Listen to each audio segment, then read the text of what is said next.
De nos jours, beaucoup d'étudiants font malheureusement la bêtise en Allemagne de ne pas lire leurs emails, de ne pas lire leurs messages comme il se doit, alors que l'université se bat tant bien que mal de communiquer tout ce qui est important afin que personne ne puisse être négligé. Cela passe généralement par l'adresse mail de l'université. C'est une boîte mail malheureusement négligée par la plupart des étrangers en Allemagne, alors qu'elle est très importante pour nos études ici. Alors aujourd'hui, je vais partager avec toi dans cette vidéo les différents canaux de communication qui existent à l'université et que tu dois t'abonner à ces canaux de communication là pour ne manquer aucune information, pour ne rater aucune notification venant des professeurs ou venant des enseignants et des chargés de TD.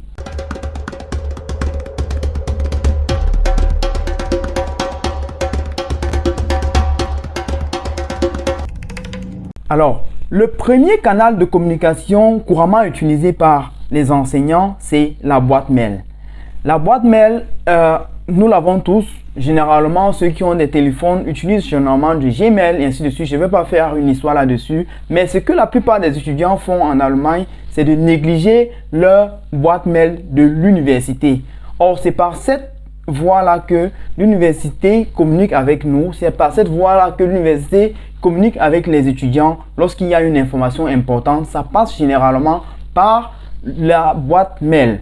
Si par exemple, on veut te dire combien coûtent les Studiengebühr ce semestre, c'est par boîte mail qu'on envoie généralement l'information parce que ça varie généralement de semestre en semestre. Il y a des étudiants qu'on a renvoyés parce qu'ils ont envoyé un cent de moins par rapport au Studienbeiträge, alors qu'il croyait qu'il avait tout payé.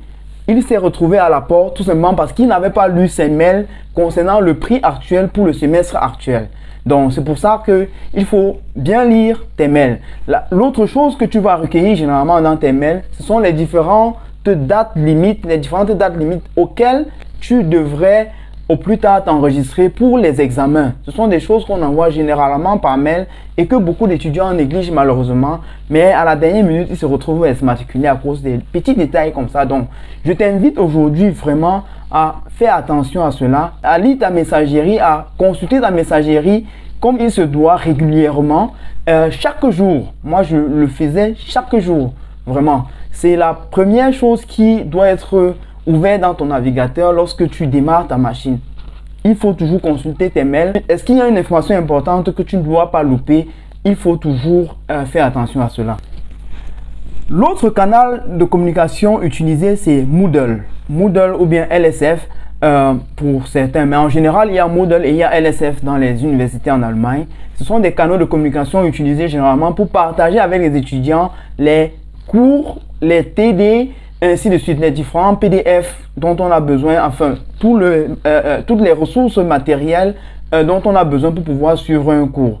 Donc, à travers Moodle, lorsqu'on est inscrit par exemple à un cours, sur Moodle, on a la possibilité de regarder les différents TD. On a la possibilité d'avoir généralement les différents rendez-vous même des TD et ainsi de suite. Donc, il faut consulter également ce canal de communication là régulièrement pour savoir, pour ne rien manquer. Mais généralement, lorsque tu es étudiant et que tu as déjà une boîte mail, le canal de communication de Moodle est généralement connecté à celui de ta boîte email. Donc, c'est-à-dire que lorsque tu t'enregistres à un cours sur Moodle, tu es donc capable d'être notifié automatiquement lorsqu'il y a des changements parfois. Mais toujours est-il, il faut consulter ces Moodle régulièrement, par exemple, pour avoir les informations relatives à un cours.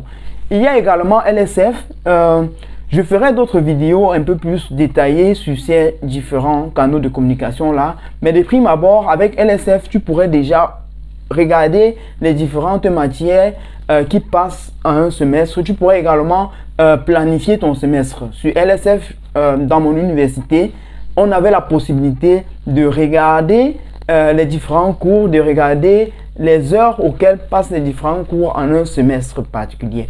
Mais dans d'autres universités, sur Moodle, il y a la possibilité d'avoir un fichier Excel qui essaye de lister tout cela, qui liste un peu l'ensemble des matières qui passent pendant le semestre et à quelle heure. Mais dans d'autres universités, c'est encore le système LSF. Donc, il faut toujours manipuler, il faut toujours savoir manipuler ces deux systèmes-là, à savoir Moodle et LSF, pour être informé sur chaque cours, sur chaque examen et ainsi de suite en un semestre. L'autre moyen de communication que beaucoup négligent en Allemagne, ce sont les groupes WhatsApp. On a généralement des smartphones, mais à l'université, il y a des groupes WhatsApp que les étudiants créent justement entre eux pour pouvoir communiquer, pour ne louper aucune information. Je vous conseillerais vraiment de souscrire à ces groupes WhatsApp-là, de chercher à entrer dedans, même si vous ne communiquez pas, même si vous ne dites rien. Au moins, dans ces groupes WhatsApp, vous allez voir qu'il y a des informations que vous ne connaissiez pas, qu'il y a peut-être certaines choses que vous avez loupées. Donc, il faut toujours essayer de se rapprocher des uns et des autres, même s'ils ne nous aiment pas, même s'ils ne sont pas très sociables avec nous. Essayez de cafouiller pour entrer dans ces groupes-là.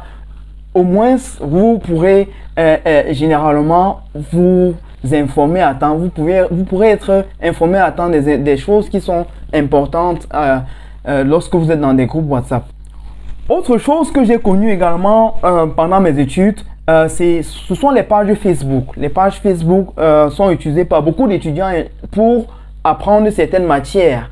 Là-dessus, sur les pages Facebook, parfois pour une matière précise, vous aurez des groupes d'étudiants qui déjà ont eu l'habitude de collecter des anciennes questions qui viennent, des anciennes épreuves qui viennent et qui sont donc allés sur la page Facebook, se sont donc battus pour répondre à certaines questions et essayer de communiquer ainsi de suite avec même les étudiants à venir et les étudiants qui sont même déjà passés, ainsi de suite. Donc, ce qui fait qu'il y a donc des groupes WhatsApp par exemple pour une matière comme Business Engineering où tu pourrais aller et tu essaies de regarder sur la page, tu pourrais consulter par exemple des anciennes épreuves, tu pourrais justement causer avec des anciens camarades, tu pourrais justement poser une question si quelque chose te préoccupe. Il y a généralement des personnes qui vont te répondre, qui vont réagir. Donc, si tu as Facebook par exemple, il ne faut pas hésiter à t'abonner à des pages Facebook de ton université, de ta filière, ainsi de suite, pour ne manquer également aucune information. L'autre canal de communication que l'université met à ta disposition, c'est ce qu'on appelle le Fachschaft. Le Fachschaft en français, c'est un peu comme les syndicats, c'est un peu comme une association d'étudiants qui se réunit pour défendre la cause des étudiants de la même filière. Donc, par exemple, moi ayant étudié Angewandte Informatik, on avait chez nous la Fachschaft de Angewandte Informatik et là-bas, on avait la possibilité de s'informer également, on avait la possibilité de se plaindre lorsque quelque chose était difficile ou bien d'avoir même des anciennes épreuves. Donc, je te conseille également de te rapprocher de ces canaux-là, de ce canal-là que l'université met à ta disposition pour être également informé lorsque il y a quelque chose de nouveau.